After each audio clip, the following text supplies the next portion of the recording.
ذرا سوچیے، ایک ایسا فوجی جس کے ہاتھ میں پاکستان کا پرچم تھا اور دوسرے ہاتھ میں دنیا کی تقدیر کے فیصلے۔ اس کا نام تھا جنرل پرویز مشرف، وہ شخص جو صرف فوج کا سپاہی نہیں تھا بلکہ پاکستان کی تاریخ کا ایک اہم کردار تھا۔ 11 اگست 1943 دلی، ہندوستان۔ پرویز مشرف ایک ایجوکیٹڈ اور ڈسپلنڈ فیملی میں پیدا ہوئے۔ بچپن سے ہی ایک بات سیکھی تھی، زندگی میں ہمت اور فیصلے ضروری ہوتے ہیں۔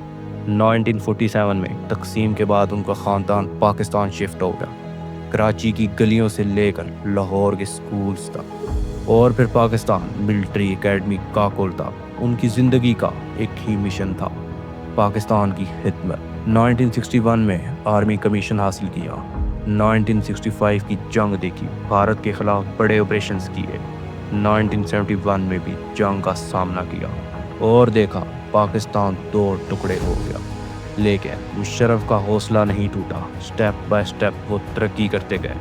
1998 میں جب نواز شریف حکومت میں تھے، انہوں نے پرویز مشرف کو چیف آف آرمی سٹاف بنا دیا، لیکن یہاں سے مشرف کی کہانی ایک نیا موڑ لیتی ہے۔ کارگل وار 1999 پاکستان اور بھارت کی تاریخ کا ایک اہم واقعہ۔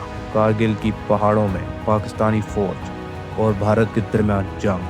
کہا جاتا ہے یہ آپریشن پرویز مشرف نے اپنی مرضی سے سٹارٹ کروایا تھا۔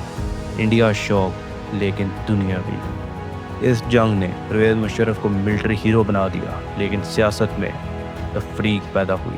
نواز شریف اور مشرف کے درمیان دراڑ پڑ گئی۔ 12 اکتوبر 1999 نواز شریف نے پرویز مشرف کے پلین کو پاکستان میں لینڈ کرنے سے روک دیا۔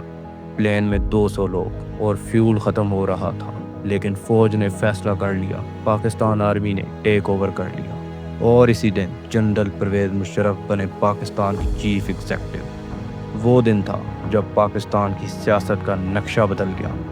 2001 امریکہ پہ اٹیک ہوا، 9/11۔ امریکہ نے پاکستان کو کہا یا ہمارے ساتھ ہو یا ہمارے خلاف۔ مشرف نے وقت کے تقاضوں کو سمجھا اور کہا پاکستان امریکہ کے ساتھ ہے۔ اسی فیصلے نے پاکستان کو ٹیررزم اور امریکہ کی جنگ کا حصہ بنا دیا۔ طالبان، القاعدہ اور کاؤنٹلیس آپریشنز، پاکستان کی فضا تبدیل ہو گئی۔ دھماکے، ڈرون اٹیکس اور پاکستان زخم ہو گیا۔ لیکن اس دور میں ایک بات اچھی بھی ہوئی، مشرف نے پاکستان کو ٹیکنالوجی اور میڈیا کی آزادی دی۔ موبائل نیٹ ورکس، انٹرنیٹ اور الیکٹرانکس میڈیا کا دور آیا۔ جیو، ARY اور باقی چینلز اس دور میں آئے۔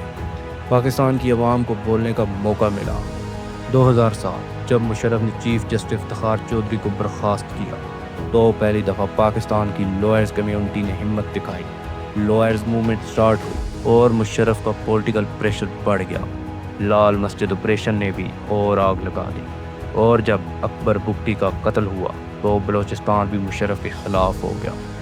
2008 آخر مشرف نے پریس کانفرنس میں کہا میں پاکستان کے لیے ریزائن کر رہا ہوں۔ 9 سال تک حکمرانی کے بعد وہ دبئی چلے گئے۔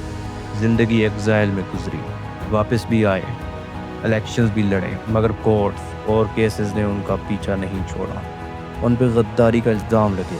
5 جنوری 2023 دبئی میں وفات ہوئی۔ پرویز مشرف کو لاہور لایا گیا، فوج نے سلیوٹ دیا، لوگوں نے دعا کی، لیکن تاریخ نے ایک بار پھر فیصلہ کیا۔ کسی نے کہا ہیرو، کسی نے کہا ڈکٹیٹر۔